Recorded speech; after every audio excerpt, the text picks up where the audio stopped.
Bonjour à tous chers collègues, aujourd'hui nous allons travailler sur la création d'une liste SharePoint.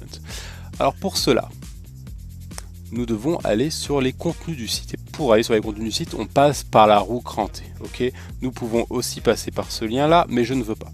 Je veux principalement passer par la roue crantée et aller sur contenu du site. Pourquoi je vais aller sur la roue crantée? Parce que c'est le chemin principal, d'accord? C'est le chemin pour y aller. Et je veux pas que vous... si vous êtes débutant et que vous êtes sur cette vidéo, justement parce que c'est une vidéo pour débutants, il faut aller sur la roue crantée.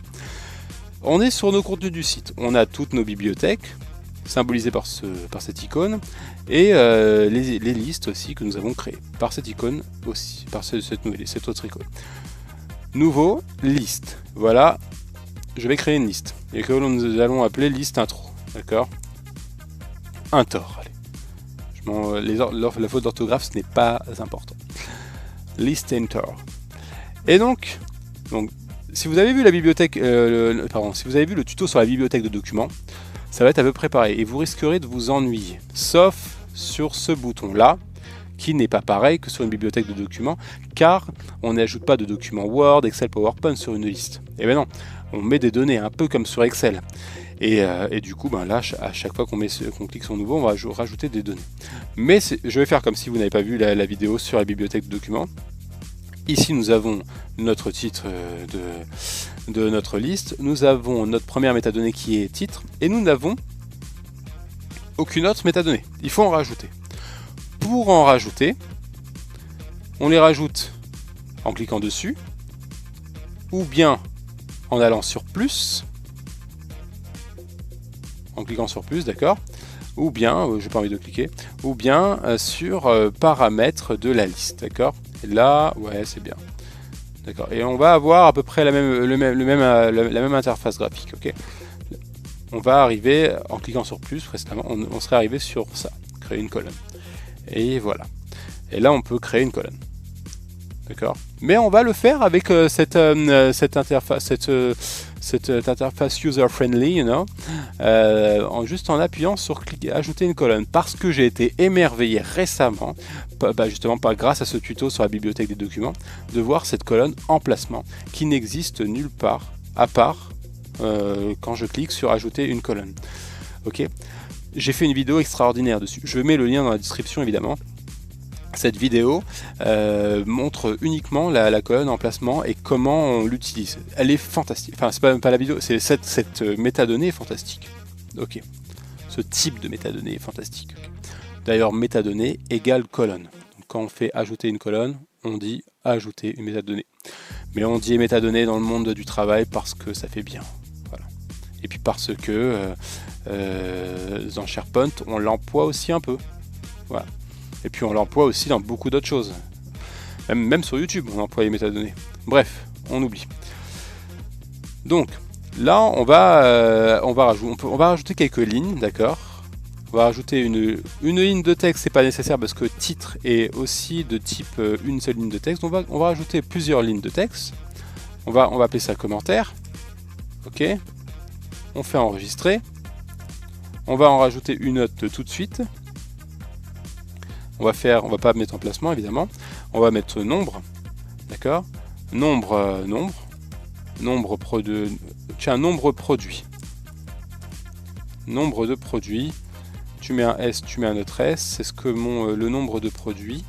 Je sais pas. C'est moi l'orthographe, je suis pas bon. J'ai fait bac S, j'ai pas fait bac L. Voilà. J'aurais dû. Emplacement, nombre, oui, non, j'ai pas envie de mettre. Personne non plus, parce qu'il n'y a personne dans mon entreprise de test, SharePoint. La date, on va mettre date, on met jamais date. Date du jour, non, date tout court. Et on va mettre aussi, j'ai envie de mettre une colonne choix. On va mettre une petite colonne choix. Voilà.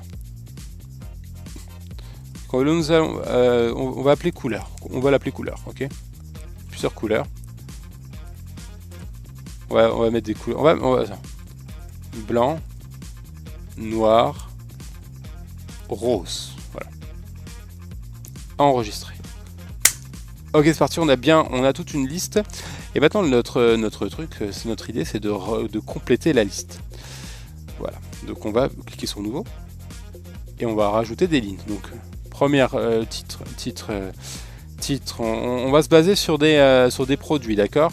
Donc on va mettre robe, une robe,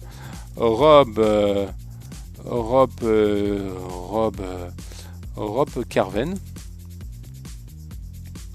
produit, produit de la marque Carven, fabriqué en Italie, avec le Corona. Et parce que je te fais la vidéo avec le Corona. Donc nombre, enfin j'ai pas le Corona, Dieu me préserve. Nombre produits, on en met 5, c'est un autre produit, produit luxueux. Date, donc on va mettre, je mets une date, on sait même pas à quoi ça sert, peut-être date de péremption, j'en sais rien. Couleur, donc là maintenant on a le choix. On avait même le choix avec rien, j'ai oublié de retirer. Robe noire, ok. Enregistrer. Donc là on pourrait rajouter d'autres lignes mais on va pas le faire. Hein. Donc on a bien titre, robe, commentaire, ça, nombre produit 5, la date, couleur noire. On a rajouté, nous avons des données. Maintenant, on va voir un peu le menu aussi, c'est important. On peut faire une modification rapide, ok. On peut cliquer, on clique dessus et on va cliquer sur noir, d'accord. Et on va maintenant lui dire non, en fait c'était une robe rose. Voilà. On quitte la modification rapide, boum. On clique dessus. Donc voilà, là on a pu changer la couleur en cliquant sur modification rapide. On peut aussi exporter cette liste sur Excel, d'accord? En cliquant dessus. Je ne vais pas le faire, je te laisse le faire. On peut aussi utiliser Power Apps pour créer une application grâce à ces données, de cette liste, d'accord? Power Apps, c'est un outil, je ferai des tutos dessus, qui permet, un outil d'Office 365, hein, qui permet de créer des applications avec, on dit des applications sans code ou avec très peu de code. En général, Power Apps sert principalement à faire des formulaires, mais on va essayer d'aller plus loin, d'accord? On fera des tutos là-dessus. Moi-même, je connais pas, je me formerai et je vous formerai. Flux, donc là c'est avec les workflows flow, donc flow qui s'appelle maintenant Power Automate, qui est un outil qui nous permet de créer des workflows, d'accord, avec tous les autres outils du pack Office 365 et même des outils externes comme Google Drive, comme Salesforce, comme autre. Je sais pas s'il y a ServiceNow ou autre chose, mais c'est extraordinaire. Mais là, donc là, on n'a pas besoin. Ces deux-là, vous les retrouverez souvent. Ils sont là comme ça. C'est presque comme pour faire de la pub. En général, on n'a pas vraiment besoin de ça, d'accord? C'est vraiment pour aller plus loin, voire trop loin, qu'on utilise ça. Et ici, bon, j'ai fait déjà une vidéo, que je mettrai le lien dans la description. C'est pour les alertes, d'accord? Donc ça, vous verrez dans la vidéo. Ensuite, tous les éléments. Donc là, ça nous permet de changer la vue de la liste, de l'affichage de la liste. Donc là on avait une en mode liste, là on a fait une liste en mode liste compacte, et on pourrait aussi rajouter d'autres vues, parce que là c'est une vue de tous les éléments, mais si par exemple je voulais faire juste la vue avec le titre, je voudrais juste avoir la liste mais sans les commentaires, j'aurais très bien pu faire une nouvelle vue avec uniquement les métadonnées, avec toutes les métadonnées sauf commentaires. Voilà.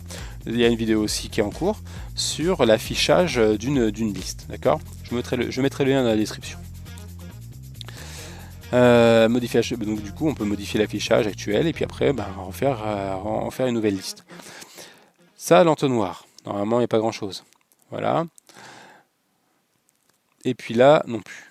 Voilà. Mais là, ce qui est important, c'est la roue crantée. Je vais me dépêcher parce qu'il y a mon fils qui arrive. La roue crantée, mon Dieu. La roue crantée, ici, il y a un menu qui apparaît, d'accord? C'est le paramètre de la liste. Ok, ça c'est nouveau. Tiens, j'ai mis un blocage, apparemment ça marche, super. Et super, il est parti. Et du coup, voilà, ça, c'est quelque chose qu'on ne voit pas ailleurs que dans une liste. C'est le paramètre de la liste, d'accord? Voilà, je vais vite fait cliquer dessus pour vous montrer à quoi ça ressemble, mais je crois qu'on l'a vu en créant la colonne. Mais voilà, c'est là. Et là, ça sera dans une vidéo un peu plus poussée. Mon Dieu, il arrive. Mon Dieu, il arrive. Je vais vous quitter. Allez, salut tout le monde. Au revoir et mettez des pouces, des likes et abonnez-vous.